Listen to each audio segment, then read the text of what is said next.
کتنے ہی آنسو بے مول ہوتے مٹی میں جذب ہو رہے تھے، کتنی ہی دیر وہ وہاں اپنا غم غلط کرتی رہی، دل کا بوجھ بجائے کم ہونے کے بڑھتا ہی چلا گیا۔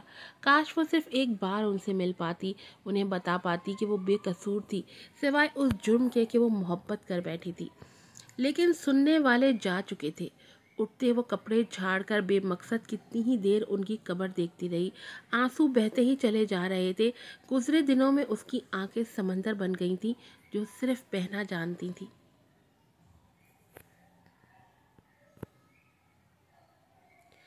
نہ چاہتے ہوئے بھی شام کے سائے دیکھتی واپسی کے لیے مڑی، جہاں اس کی دو ذمہ داریاں باقی تھیں۔ اپنی چادر سنبھالتے وہ سر جھکائے تیزی سے چلتی جا رہی تھی جب اس کے قدموں کے قریب گاڑی کے ٹائر تیزی سے چڑچڑائے۔ وہ بدک کر دور ہٹی، سر اٹھا کر دیکھا تو دھک سے رہ گئی۔ وہ ڈراؤنا خواب حقیقت کا روپ دھارے اس کے سامنے کھڑا تھا۔ سیاہ جینز شرٹ اور جیکٹ میں ملبوس وہ وہی تھا جو اس کی بربادی کا ذمہ دار تھا۔ اسے تیزی سے اپنی طرف آتے دیکھ وہ ہوش میں آتی اس سے پہلے بھاگتی کہ اس کی کلائی اسامہ کے ہاتھ میں آ گئی۔ اس کا لمس نہیں تھا، کوئی دہکتا انگارہ تھا جس نے زری کی کلائی ہی نہیں پورے وجود کو اپنے حصار میں لے لیا تھا۔ پھٹتے دل اور رگوں میں ابلتے خون سمیت وہ سرعت سے مڑی، جہاں وہ دو سیاہ آنکھوں میں دنیا جہاں کی دیوانگی بسائے اسے دیکھ رہا تھا۔ اس کی سیاہ آنکھیں دیکھتے اشتعال کا طوفان تھا جو زری کے اندر اٹھا تھا۔ میری بات سن، وہ دھیرے سے بولتا اس سے پہلے اپنی بات مکمل کر پاتا۔ زری کے بائیں ہاتھ کا تھپڑ اس کا گال سلگا گیا۔ کلائی پر اس کی گرفت ہلکی پڑی۔ کیا سنوں؟ ہاں، کیا سنانا چاہتے ہو اب؟ رہ کیا گیا ہے ذوالنون اسامہ؟ بنا ارد گرد کا لحاظ کیے وہ حلق کے بل چیخی۔ وہ لوگ گاڑی کی اوٹ میں تھے، اس لیے لوگوں کی نظروں سے محفوظ رہے۔ اس کے تھپڑ کو سہتے اس نے لب سختی سے بھینچ کر اس کا اذیت سے سرخ ہوتا چہرہ دیکھا، جہاں اس کے بھورے کانچ سمندر لٹا رہے تھے، جنہیں پہلی بار دیکھ کر ہی وہ دل ہار بیٹھا تھا۔ اس کے سوال اسے دار پر لٹکا گئے تھے، جواب کہاں تھے جو وہ دے پاتا؟ تبھی بنا کچھ کہے اسے دیکھتا رہ گیا جو تنفر بھری نظروں سے اسے دیکھ رہی تھی۔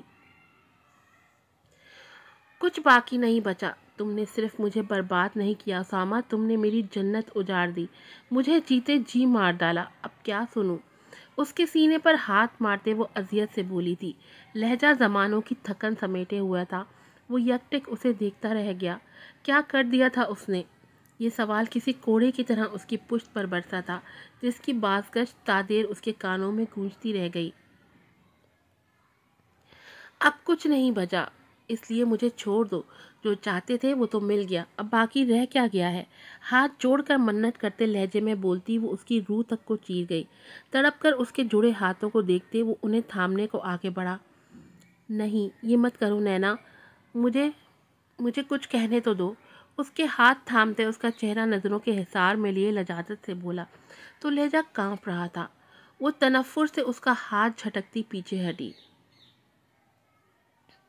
نہیں، کچھ نہیں سننا مجھے، دور رہو مجھ سے، نفرت سے مجھے تم سے ذوالنون اسامہ، نفرت، صرف نفرت۔ تلخی سے اس کا وجیحہ چہرہ دیکھتے وہ بے دردی سے بولتی، اس کا دل ہزاروں ٹکڑوں میں تقسیم کر گئی۔ اس کے لہجے کا زہر اس کے رگ و پے میں اترتا اسے بے جان کرتا چلا گیا۔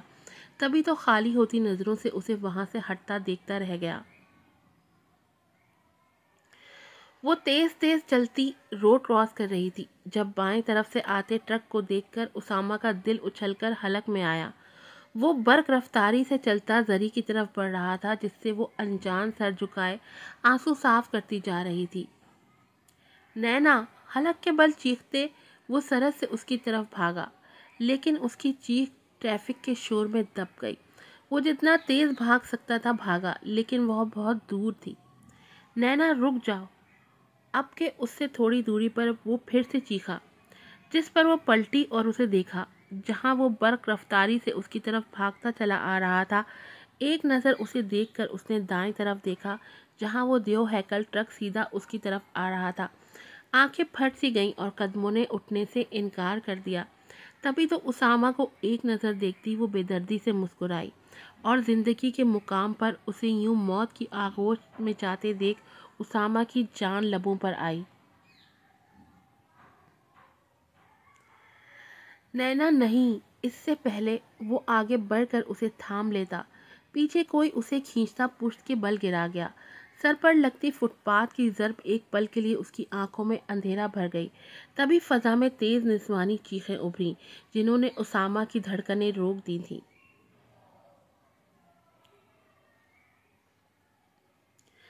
نہیں نینا، بند ہوتی آنکھوں میں اس کا ہنستا چہرہ ابھرا اور پھر اس کا ذہن تاریکیوں میں ڈوب گیا۔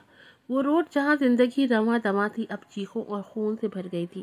زندگی کا ایک باب تھا جو بند ہو گیا تھا، جس نے اسامہ ابراہیم کی زندگی میں اندھیرے بھر دیے تھے، جہاں سے وہ اگلے 6 سال بھی نہ نکل سکا۔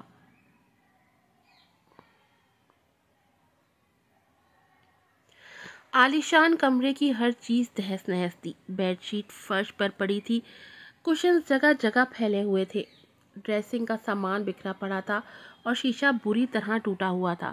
غرض یہ کہ ہر چیز اپنی جگہ سے ہلی ہوئی تھی۔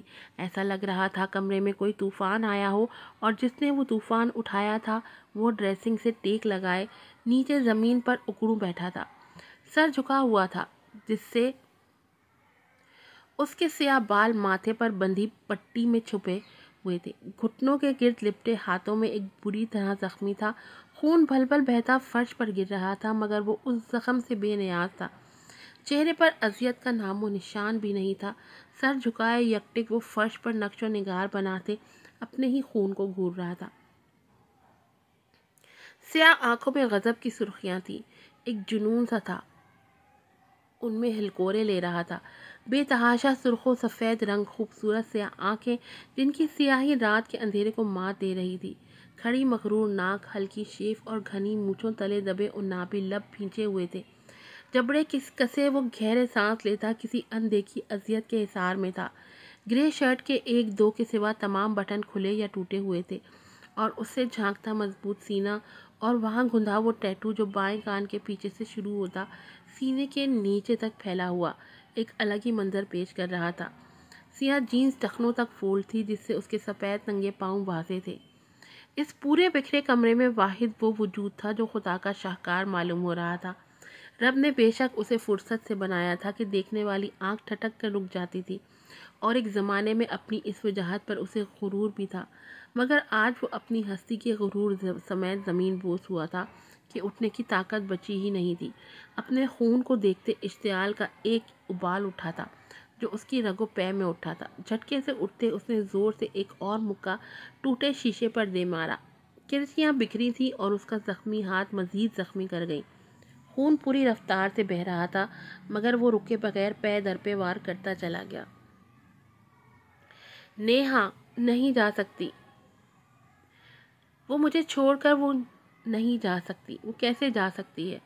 ٹوٹی کرسیوں میں اپنا عکس دیکھتے وہ پوری طاقت سے چلایا کہ دیواریں جھنجھنا اٹھی۔ سیاہ پلکیں بے اختیار نم ہوئیں جنہوں نے اس کا فشار خون مزید بڑھا دیا۔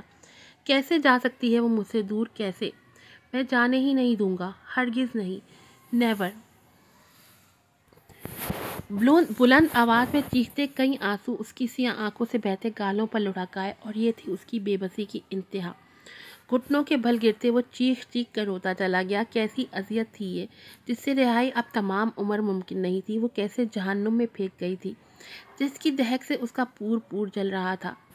تم دہکتے صحرا میں ننگے پاؤں بھی سفر کرو گے نا، تب بھی مجھے پا نہیں سکو گے، بے مراد رہو گے، تڑپو گے تم۔ ایک روتی چیختی آواز نے اس کی سماعتوں میں سیسا اونڈیلا تھا جس کی تپش نے اس کا پورا وجود چلا کر راکھ کر دیا تھا۔ نہیں، پلیز نہیں، یہ مت کرو، لوٹ آؤ پلیز، ورنہ میں مر جاؤں گا، مت دو اتنی بڑی سزا، لوٹ آؤ پلیز۔ کانوں پر ہاتھ رکھتے وہ اذیت سے چیخا تھا، لہجے میں ٹوٹے کانچ کی چبھن تھی۔ میں مر جاؤں گا تمہارے بنا، میں زندہ نہیں رہ سکتا، پلیز لوٹ آؤ، I can't leave without you, please come back. مدھم آواز میں بڑبڑاتے اس کی اذیت عروج پر تھی۔ سیاہ آنکھوں کی نمی بڑھتی ہی جا رہی تھی، لہجے میں پچھتاووں کے ناگ تھے جو پل پل ڈستے اسے موت کے گھاٹ اتار گئے۔ آج کی ایپیسوڈ یہیں پر ختم ہوتی ہے۔ ہاں جی، تو کیسا لگا آپ لوگوں کو؟ اپنی رائے کا اظہار ضرور کیجیے گا اور اگر آج آپ مجھے اچھے اچھے ریویوز دیں گے اور اچھے سارے ویوز دیں گے تو کل میں اس کی ایک اور ایپیسوڈ آپ کو بیک ٹو بیک دوں گی۔ پھر ملوں گی آپ سے نئی ایپیسوڈ کے ساتھ۔ السلام علیکم۔